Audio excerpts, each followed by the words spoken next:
দেখে শুনে পছন্দ পারেন না? তাড়াহুড়ো ছিলাম তো, খেয়াল করতে পারিনি, প্লিজ। সরি বললে সবকিছু সমাধান হয়ে যায় না, বুঝছেন? ব্যবহার তো খারাপ একটা মানুষ হতে পারে। আই ক্যান নট ইমাজিন কিন্তু একটা মেয়েকে ধাক্কা দিলেন, তার সব শপিং এ ফেলে দিছেন। আপনার মধ্যে কি মিনিমাম ওই যে ওইটা পারিছে এক্স্যাক্টলি ওইটা নাই না? প্রথমত আপনি মেয়ে, থাপড়া একদম এখানে সোজা করে দিতাম। ধাক্কা আমি একা দিচ্ছি, আপনিও তো ধাক্কা দিচ্ছেন। তাড়াহুড়া ছিলাম, ধাক্কা একটা লেগে গেছে, এই জন্য আমি আপনাকে সরি বলছি। আপনি তো অবশ্যই ব্যবহার করুন। আপনার মধ্যে কোনো মানে আপনার অডাসিটি দেখে আমি অবাক হয়ে যাচ্ছি। ফাউল কোথাকার।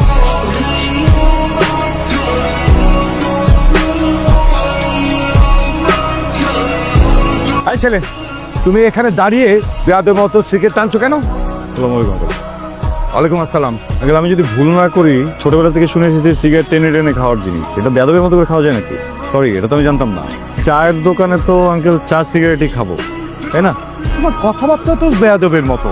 একজন শিক্ষকের সামনে দাঁড়িয়ে কিভাবে আচরণ করতে হয় সেটা কি তোমার বাবা মা শেখায় নাই? না আঙ্কেল, শিখায় না। আমি জানতামই না যে আপনি শিক্ষক। আপনি কোনো একটা কাজ করেন আঙ্কেল, গলায় একটা প্ল্যাকার্ড লাগাই ঘুরতেন, আমি একজন শিক্ষক। সংবিধানে আছে নাকি যে টিচিং প্রফেশনে কারোর সঙ্গে সিগারেট জ্বালানো যাবে না? আমি তোমার বাবাকে জানাচ্ছি। মানে মানে তোমরা যে ফ্ল্যাটে থাকো তার উপরে আমি থাকি। থাকো, আমি তো তোমার নামে তোমার বাবার কাছে অবশ্যই কমপ্লেন করব। সরি আঙ্কেল, সরি, খুবই সরি। ভুলবশত একটা ভুল করে ফেলছি, ভুলে যাওয়া যায় না। আজকে একটা বেয়াদব মেয়ের সাথে দেখা হয়ে গেছিল আঙ্কেল। এত বাজে বাজে কথা বলছে আঙ্কেল, আমি পুরো লস্ট হয়ে গেছি, আমি ফ্রাস্ট্রেটেড হয়ে গেছি আঙ্কেল। স্ট্রেসে পরে না পেয়ে রাগে আঙ্কেল আমি সিগারেট খাচ্ছি। বিশ্বাস করেন, আমি এগুলো সিগারেট খাই না আঙ্কেল। আর সিগারেট খেলে মাথা ঠান্ডা হয়, এটা তোমার কে বলেছে? বন্ধুরা।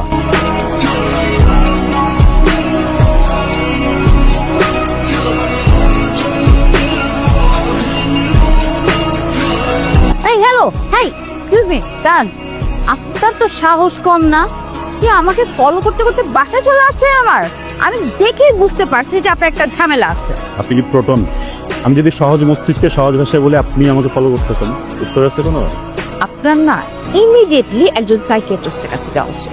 এটাও হতে পারে আপনি অনেক মিথ্যা কথা বলেন। আপনি হয়তো এখন বলবেন আপনি এই বাসাতেই থাকেন। আমি এই বাসাতেই থাকি। ফ্ল্যাট নাম্বার কত?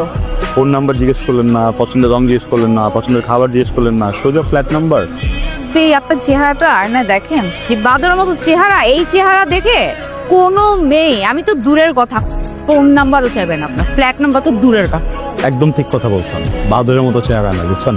হঠাৎ করেই কোনো কারণ ছাড়া পিছন থেকে একটা মেয়ে আমাকে ডাক দিল, কারণ ছাড়াই কথা বলা শুরু করলো। অকারণে এত কিছু ঘটায় ফেললো কেন জানেন?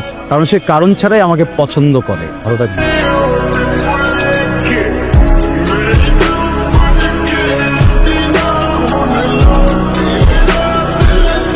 আসসালামু আলাইকুম আন্টি। ওয়ালাইকুম সালাম। কেমন আছো মা?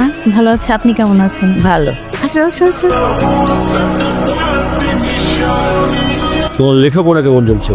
ভালো চলছে আঙ্কেল। তুমি আমাদের বাসায় চলে আসবে সময় পেলে, আমার সাথে কথা বললে মনটা ভালো হয়ে যায়। আন্টি, আসলে আন্টি আমার তো মানে তো রান্নাটা আমাকে করতে হয়। আমার আসলে গল্প করবার মতো সময়ও হয় না ওভাবে। অনেস্টলি আন্টি আমি একটু আসছিলাম, লবণ লাগবে, রান্না করতে গিয়ে দেখি লবণ শেষ। তোমার যখন যা লাগবে তুমি আমার কাছ থেকে এসে নিয়ে যাবে। আর তোমার এত বাইরে বেরোনোর দরকারও নাই, এই পাড়ার ছেলেগুলি তো ভালো না বেশি। আপনি একদম ঠিক বলেছেন। গত কয়দিন ধরে একটা ছেলে আমাকে এত বাজেভাবে ফলো করতেছে, বাসা পর্যন্ত চলে আসছে। মানে ব্যবহার এত বাজে। তোমার যা লাগবে তুমি আমার ছেলেকে বলবে। আমার ছেলের মতো ভদ্র ছেলে হয়ই না।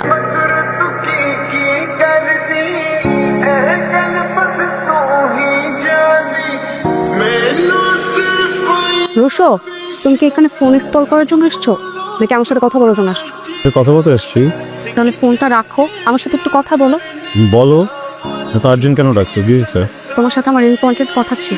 কখন থেকে তুমি ফোন চালিয়ে যাচ্ছ? তুমি কি কখনো আর সিরিয়াস হবে না? ম্যাক্সিমাম আমার ফোন থেকে টান দিয়ে নিবা। বাপ মাও কখনো আমার ফোন ধরে না, বিষয় আমার একদম পছন্দ না। গতকাল তুমি আমার ফোন ধরনি কেন? ঘুমাই গেছি পরে। গত পরশু কি করছো তাহলে? অনেক মনিকা দুজন তো ব্রেকআপ হয়ে গেছে না, ওইটা নিয়ে তো অনেক হচ্ছে গিয়ে 12 দিন কান্না করে বলছে আমাকে, বুঝছো? সান্ত্বনা দিতে দিতে আসলে আমার তোমাকে ফোন দেওয়া হয় নাই, সরি। তুমি আমার সাথে ফান করতেছো? না বাবা, আম সিরিয়াস, সরি। এর আগে কেন ফোন করনি? সরি। আই খবরদার, তুই আরেকবার আমাকে সরি বলবি না, আর বাবুও বলবি না। বুঝলাম না বিষয়টা, তুমি তুই তো করে করতেছো। তুমি প্লিজ আমার সাথে তুই তো করে এগুলো করো না, আমার কিন্তু ভালো লাগতেছে না, বুঝছো? আমার ফ্রেন্ডরা না ঠিকই বলতো তোর আসলে চরিত্রের সমস্যা আছে। তোর সাথে আমাকে রিলেশন করতে একদম নিষেধ করছিল, রিলেশনটা করে ভুল করছি। তোমাকে একটা কথা বল, তোমার এসব গাঞ্জর্তি বন্ধনের কথা আমার সঙ্গে স্বপ্ন বলছো, বুঝছো? ব্রেকআপ।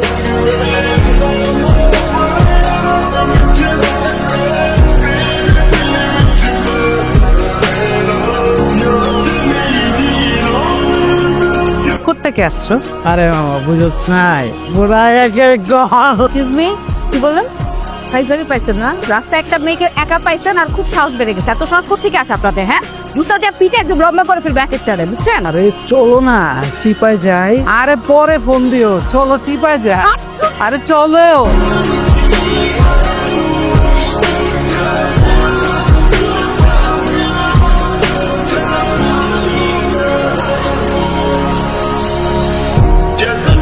সিরিয়াসলি আপনি না আসলে বিপদ হয়েছে। আসলে অ্যাকচুয়ালি গুড, নাইস। আমার জায়গায় অন্য কোনো মেয়ে হলে আপনাকে অনেক থ্যাঙ্কস দিত অ্যান্ড অবশ্যই একটা ট্রিট দিত। আমিও আপনাকে একটা ট্রিট অবশ্যই দিব কালকে শার্প বিকেল 4টায়, ওকে? আপনারা আমার কিন্তু একটা খেলা আছে জানেন, একটা মজার কথা শুনবেন। আজকে থেকে কিছুদিন আগে ঠিক এই রেস্টুরেন্টে এই টেবিলে বসেই আমার লাস্ট ব্রেকআপটা হয়। আপনার সাথে কোনো রিলেশনশিপে থাকবে? ও মাই গড, কয়দিন ছিল? বুঝলাম না বিষয়টা কি বোঝাতে চাইলেন আপনি যে আমি কুৎসিত?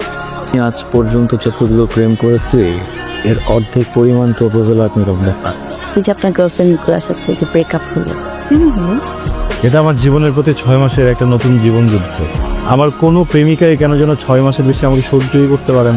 আই গেস আমি আপনার প্রবলেমটা একটু ধরে বুঝতে পেরেছি।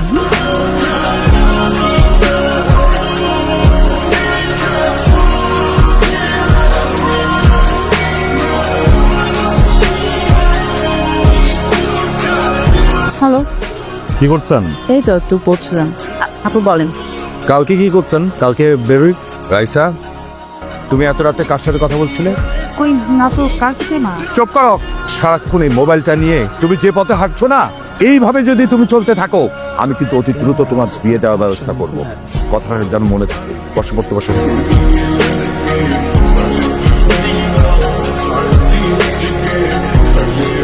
এক গুচ্ছ কদম হাতে আমি তোমার সাথে বৃষ্টিতে ভিজতে চাই, তুমি ভিজবে আমার সাথে? আসলে আমার মা আমার বাবাকে ছেড়ে চলে যাবার পর থেকে বাবা প্রেম ভালোবাসা একদম পছন্দ করে না। আমার বাবার একটাই স্বপ্ন, ওনার পছন্দ অনুযায়ী বাচ্চার সাথে বিয়ে হোক। আপনাকে আমি বন্ধুর মতোই সবসময় ভেবেছি, আসলে এর বাইরে কখনো ভাববার সুযোগ পাইনি। কারণ আমার বাবা আমার জগৎটাকে এমনভাবে লিমিটেড করে রেখেছে, আমি চাইলেও অন্য কিছু ভাবতে পারি না। আমার বাবার স্বপ্ন ভেঙে দিয়ে, তাকে কষ্ট দিয়ে আমি কারোর সঙ্গেই ভালো থাকতে পারবো না, আপনার সাথেও না।